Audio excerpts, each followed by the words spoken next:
Hello, my beautiful Scorpios, and welcome to your monthly forecast for this upcoming month of January 2023. Now, this is for Scorpio, Sun, Moon, Rising, or Venus. And what we're going to be doing is really tapping into the energy of this month to see what we might be experiencing, what the theme is, and how we can best utilize and work with these energies for our highest good and happiness. Per usual, of course, take what resonates and leave what doesn't.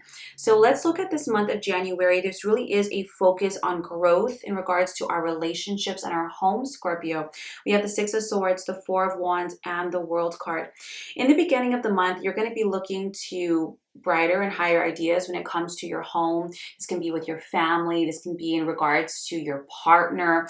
Realizing that perhaps you have come to a certain level in life where you might want to take it up a notch. You might want some new experiences. Whenever you have the World card, you've done all you can in this level of learning, and you really are trying to elevate this aspect. So in some degree, this can be, leveling it up when it comes to a partnership. It can also be taking things to the next level. Perhaps examples of this can be, moving in together. This can be marriage of some form, or working together to create a home.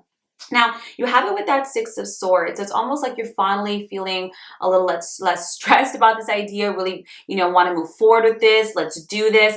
However, let's look really quickly at these themes. We have the Ten of Wands, the Death card, and the Ten of Cups. This would show that this journey has been pretty stressful for you, Scorpio. When you have the Ten of Wands, you might be in a household or in a relationship that can be a little tiring. There could be a lot of giving on your end. You're trying to please this person or please everybody. This can be your family, and that's not sustainable, Scorpio. There needs to be a prioritization. There needs to be boundaries, delegation of work. It's not supposed to be just you giving, and everybody taking. There needs to be a level of reciprocity. You have it with the Death card. The universe is showing that this is an end to these kinds of cycles. What this shows me is kind of a bit of a rebirth in regards to your relationships and to your home life. If you live with family, this would be with family as well. So this transformational aspect is like, enough. I'm looking for balance when it comes to my relationships, when it comes to my home. I'm looking for reciprocity. I don't want to be doing all the work. I got to show that you are putting in effort, that you care, that you're stepping that up.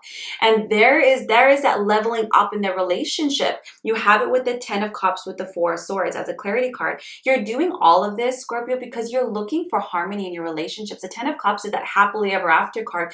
You want to have that healthy partnership. You want to have that healthy family dynamic, whether with your own children or your primary family. You want to have a healthy and happy home. And that's what you're really focusing on in January. Like, you know what? Done with the old.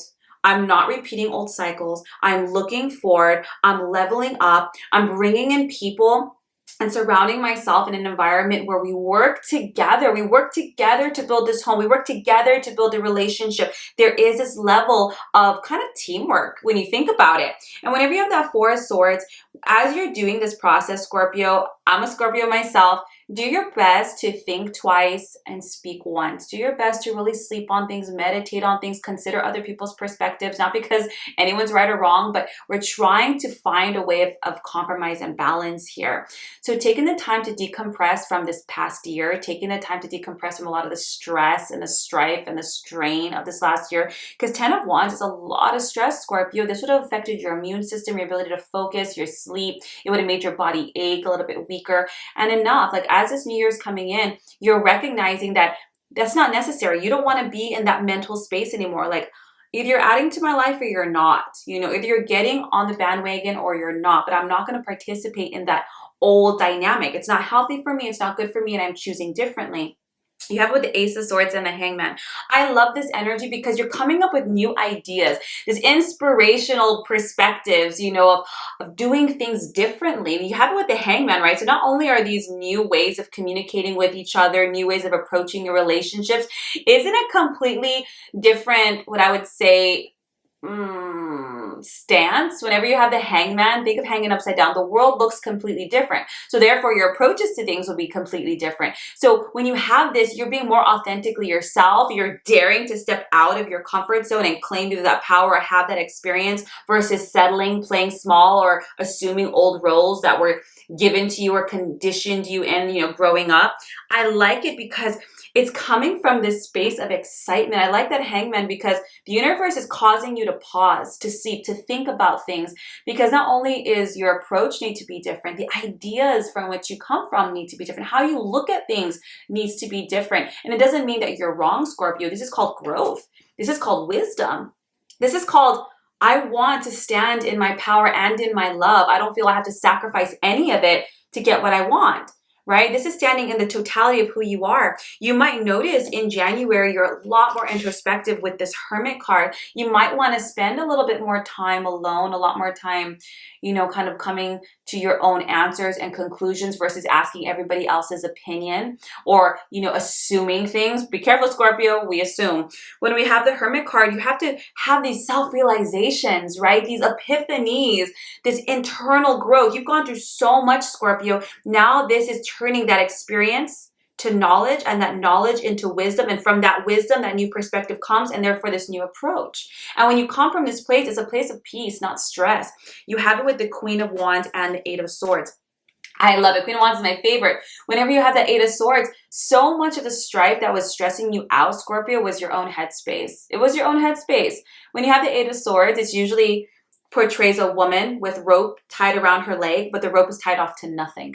I love that. You're binding yourself, Scorpio, your own fearful thoughts, your own lack of confidence, feeling stuck or trapped either in a situation or fear, and breaking out of that. That Queen of Wands is standing in that love, in that passion, in that power, coming from this place, a space of authenticity, having these healthy, you know, communication, healthy conversations, really being able to fully express yourself, not shrink yourself, you know, drain yourself of energy to make everybody else happy. No more, Scorpio.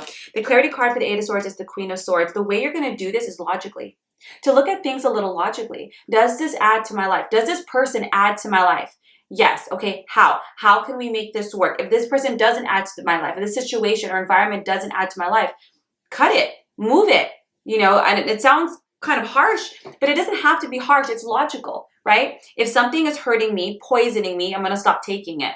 Right? This is about really knowing who you are and loving yourself enough to make these decisions, And when you do this, I love this, Scorpio, because when you do this, you are going to attract the right people. When you have the Hierophant, this is attracting like-minded individuals, other people who share your own heart space and spiritual thinking, and it can even attract spiritual mentors and teachers, really attracting your tribe, your people to really support you because you're standing in that vibration and that energy, and therefore you're attracting it in. For some people, this could also represent marriage. The Hierophant represents the constitution of marriage. Or some Scorpios, relationships could be elevating. Like we talked about, this is about elevating, taking it to that next level, not wanting to stress out, wanting to be with people that add to my life, and really wanting to build a life with people. A person in particular, we have the Hierophant, so congratulations early to some Scorpios.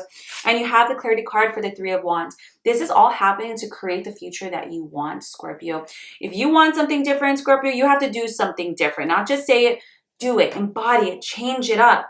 And I love it because all of this, the Hierophant and Three of Wands, this is contributing to your future. So for some of you Scorpios, this could be leading up to marriage. So for instance, engagement, obviously. If you're not somebody who wants to get married, if you are a single Scorpio out there, this can just be attracting the right people into your life now that will lead to these long-term, abundant, and fruitful relationships for you. And yes, that can turn into marriage as well. But on just across the board, this is really about I love this, Scorpio, because I know sometimes we're not the best at giving off or showing our cards, you know, we kind of keep it behind. I want to showing if we got hurt or something like that. But there is this level of vulnerable expression, but it's not vulnerable like weak, vulnerable because this is who I am. And when we do that, Scorpio, we run the risk of being rejected, but you're not rejected, you're protected because those are not your people, right? So really moving into this beautiful space of healthy equilibrium and balance in your relationships, reciprocity, leveling it up, having healthy boundaries for what doesn't serve you, and refusing to be in any form of relationship, romantic, platonic, or familial, that is draining to your energy, that takes too much from you, that is out of balance. I think this is a beautiful, love-filled month, Scorpio, especially when it comes to love for yourself. I hope this serves you. I hope you guys have a beautiful January, and I will see you next month for next month's readings. Take care.